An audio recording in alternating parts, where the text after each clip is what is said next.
Hey PE Econ class, this is Mr. Garcia. I'm going to teach you guys today about Chapter 8, the very beginning, pages 185 through 190. This section addresses two main things. The first thing is the circular flow model, and then we're going to talk about national income or total income, and then we're also going to discuss what are the limitations of GDP and why does it only include final goods. So, if you have your notes, you can follow along with this much more easily. If you haven't yet read the chapter, go back and read that because you're not going to get too much out of it. And if you're just some random person on the internet looking at circular flow videos, then good for you. You found a good start to that. So the book defines something before it gets to anything called circular flow. And that something that they talk about is total income. Total income is basically it's either your income paid to households, and it's also like the money spent, like all the money spent by those same households. And the book makes a compelling argument that basically all the money that we receive from employers we used to spend on something. You really have two choices with any $1, and it's to spend it or save it. And that all accounts here. So the book builds this thing called the circular flow model. And the circular flow model, in essence, helps us figure out how the economy works. Popular belief is that we have ourselves, our households. That's us. Here's our pretty little lawn.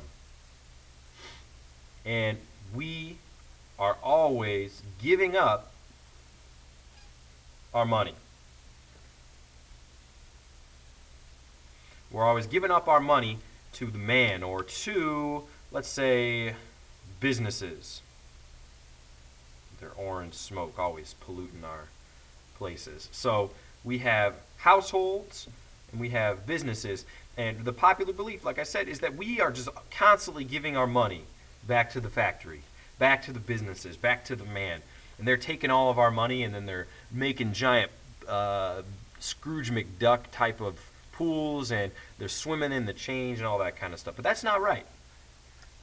Whenever we pay a business, we are receiving something in return.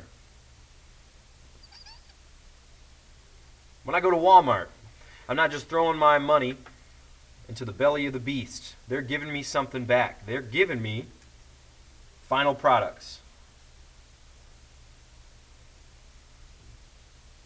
I need my new Beats headphones, and it may pain me to pay $100 for them, but they're going to give me those headphones in exchange for the money I give them. But that's not the end of the story.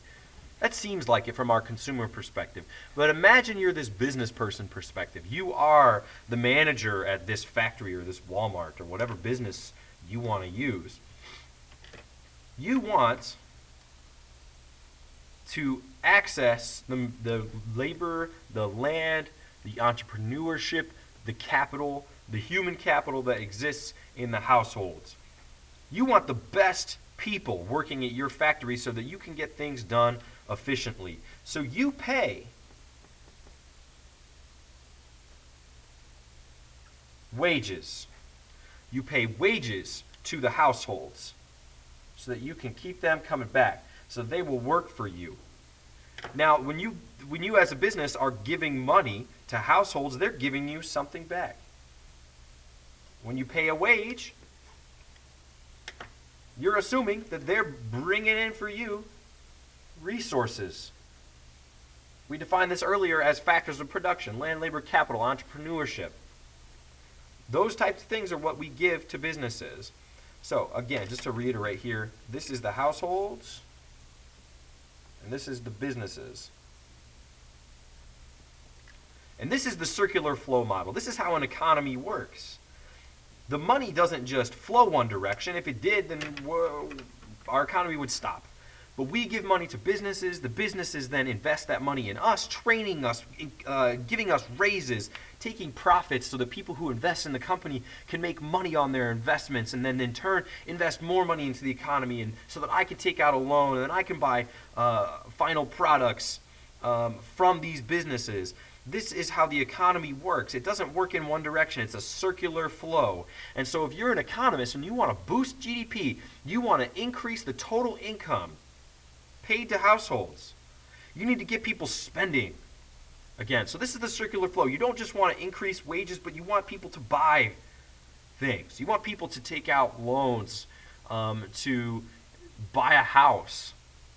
When they buy a house, they're not just buying, people don't just buy a house, they go and they spend money on final products like paint and on cribs and stuff like that. So this is how the economy works. And the way we can measure this is through a magical thing, and that magical thing is called GDP. And we're going to come up with a formula for GDP, but GDP stands for Gross Domestic Product, and it is a measure of all final goods and services produced in a country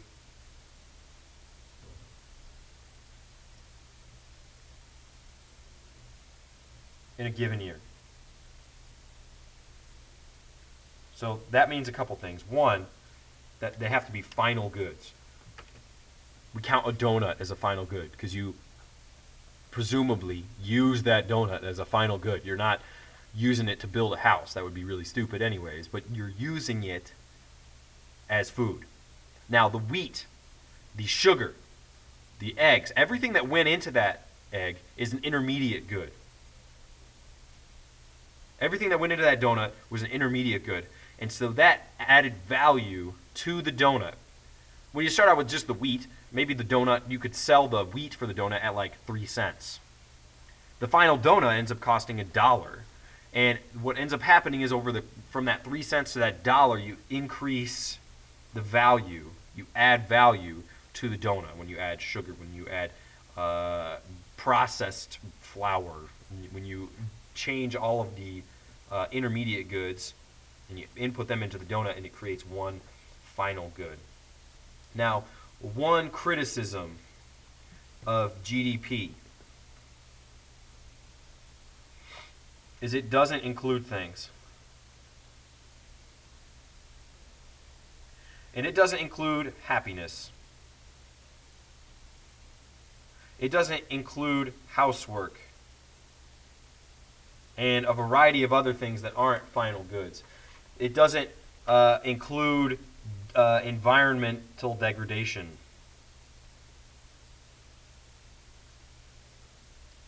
We could totally ruin our land, but that will not be considered in GDP. We could totally be an unhappy people. It doesn't include health. So that's why it's bad. Sometimes GDP doesn't factor in when I teach my daughter a second language. That's going to be great for our economy if she learns French. She can travel anywhere that people speak French, and she can be a middleman in the economy, and she can increase GDP for our country. But that's the process by which I taught her that doesn't count towards GDP.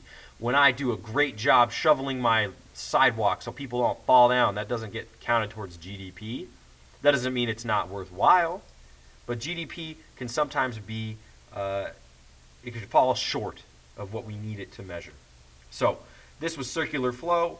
This was finding out what final goods and GDP is, and it also is about why GDP is bad. One quick side note, it says in a country in a given year, Ford is an American company. If they produce cars in Thailand, that's counted on Thailand's GDP, not United States GDP. So this is video 1 for chapter 8. Sorry it was so long. Video 2 is coming up shortly.